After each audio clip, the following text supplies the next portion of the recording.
ধন্যবাদ আপনাদেরকে।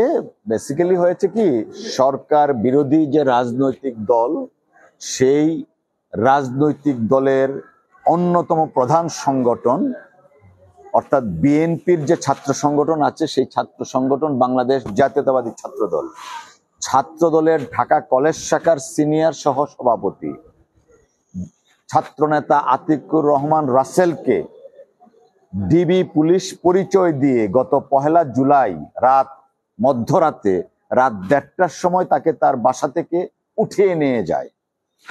তার বাবা, তিনি আমাদের সামনে উপস্থিত আছেন, তিনি শরীয়তপুর যে সাংবাদিক ইউনিয়ন আছে সেই ইউনিয়নের সভাপতিও বটে। তিনি একজন স্বনামধন্য স্থানীয় পত্রিকার সম্পাদক এবং জাতীয় দৈনিকের রিপোর্টারও বটে।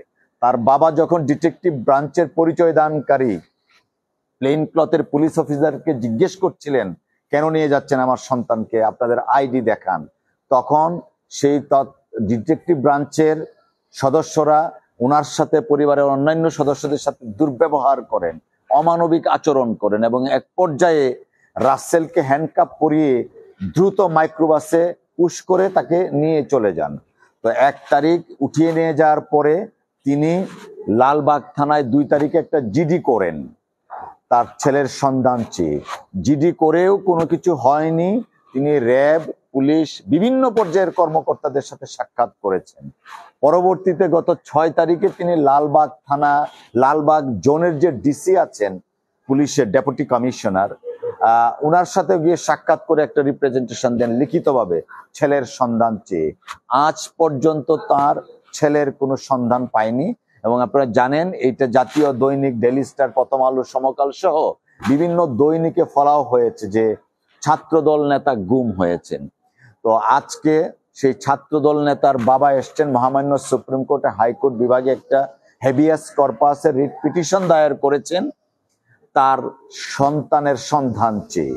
তো আমরা আশা করছি আগামী সপ্তাহে অর্থাৎ কালকে দিন অথবা রবিবারে শুনানি হবে এবং তার যে বাবা তিনিও আছেন, তিনি তার সন্তানের সন্ধান চান। দেশে আজকে যে অমানবিক একটা পরিস্থিতি সৃষ্টি হয়েছে বা চলছে, এই রাসেলকে গুম করা এটা একটা অন্যতম উদাহরণও বটে। আজকে দেখুন, এই পুলিশের সাবেক আইজিপি বেনজির সাহেব দেশের কোটি কোটি টাকা গুম করে নিয়ে বিদেশ চলে গেছেন। ঠিক তেমনি ভাবে পুলিশের নাম দিয়ে এখন সাধারণ মানুষ অর্থাৎ বিরোধী দলের অ্যাক্টিভিস্টদেরকে গুম করে নেওয়া হচ্ছে। তো উনি আসছেন মহামান্য সুপ্রিম কোর্টে, হাইকোর্ট বিভাগে রিট পিটিশন দায়ের করেছেন। আশা করছি মহামান্য সুপ্রিম কোর্টে হাইকোর্ট বিভাগ একটা রেমেডি উনাকে দিবেন।